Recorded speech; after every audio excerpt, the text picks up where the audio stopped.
All right, let's get across all of those headlines and more. Joining me now, the Daily Telegraph's National Affairs editor, James Morrow, and Herald Sun columnist, Patrick Carlyon. Gents, welcome as always. A feature today, again, of question time. I've run the footage there, James Morrow, and that's the PM's continuing commitment to set up a Makarrata Treaty Commission. Now, I don't know what he doesn't understand about Saturday night's vote. It was a comprehensive loss. It's a trifecta. You don't get the second leg of the trifecta if you didn't get the first leg of the trifecta. He didn't get the voice. So why on earth are we going blindly down this path? Well, I think, Peter, you highlight something that's very important here, which is that the left, not just Anthony Albanese, but an awful lot of other people who are very much on the yes side, they're engaged in something that they've always accused the right of, Trumpian election denial. They're looking at these results and they're saying, well, they don't matter. The people got it wrong. So therefore, we need to do something different here and just continue on our way because we're on the side of the angels. We're on the side of reform. We want that treaty. But as you've always said, that treaty, that national treaty, is the main game for all of the legal implications that flow from that.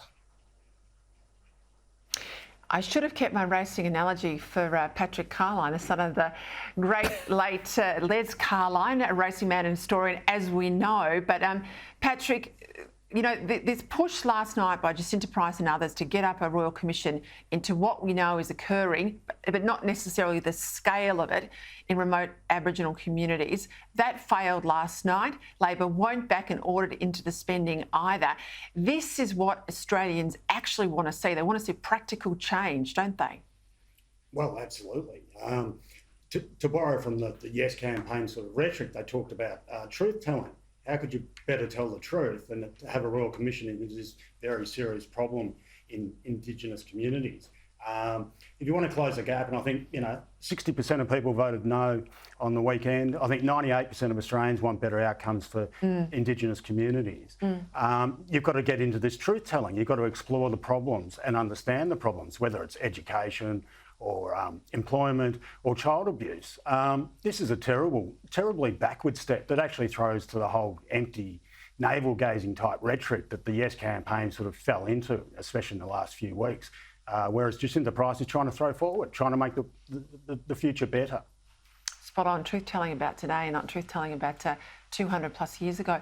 Hey, Jim Chalmers, this is interesting, James. Outside of parliamentary sittings, there's a whole lot of these international meetings that go on. I mean, the Prime Minister never misses an opportunity to head overseas. We know he's off to Washington next week. But Jim Chalmers, he missed a whole lot of, I think, really important economic meetings last week. G20 finance ministers, International Monetary Fund. Instead, he stayed home to campaign for The Voice. Now, given all the talk today from Michelle Bullock, the RBA may hike rates on Melbourne Cup Day, concern about high oil prices feeding into inflation. I reckon his time could have been better spent at the meetings as opposed to the failing Voice. Well, absolutely. And, I was just looking before we went on air to see how Jim Chalmers did campaigning for The Voice. Well, certainly in his own seat of Rankin in Queensland, it went 65.3% no. So well done there, Treasurer. You really got him over the line in your own home electorate. But that said, we live in a time right now, Peter, where I think, as everybody, I don't have to tell anybody, cost of living is front of mind. Geopolitical shocks around the economy are coming, and they're going to keep on coming with the situation in the Middle East and elsewhere. The Treasurer needs to be plugged into what fellow finance ministers in the West are doing, are planning, are hearing, are anticipating, so that Australia can better absorb these shocks, manage them. And he should not have been wasting time campaigning on a Voice which, if all of the reports we've read are true, well, we know that 3-4 weeks ago at least, internally they knew the thing was not going anywhere. Patrick, I want to go to what we're seeing play out in Europe. We've got a terror attack in Brussels. 2 Swedish nationals who were there have been killed. We've got concern, I think it was a Chechen in relation to killing of a French teacher last week. Calls today from ASIO that we need to be alive to spontaneous attacks here in Australia. I was working for the Prime Minister when Islamic State basically exploded in the Middle East. This was a huge concern of the government then. I suspect they're similarly as concerned now.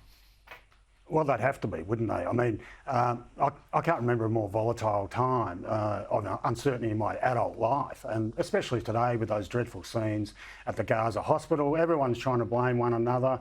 I thought it was interesting the ASIO boss talked about, he linked words and rhetoric to violence, and I think some of the things that have been coming out of Parliament in the last couple of days from the Greens are very inflammatory, potentially very dangerous. It is a really difficult time at the moment. The next few days will sort of sort out where it might go, but we might be dealing with this for months. The English historian Niall Ferguson talked about the unpleasant 1930s air that the world is facing at the moment. Now, he knows what he's talking about, Peter.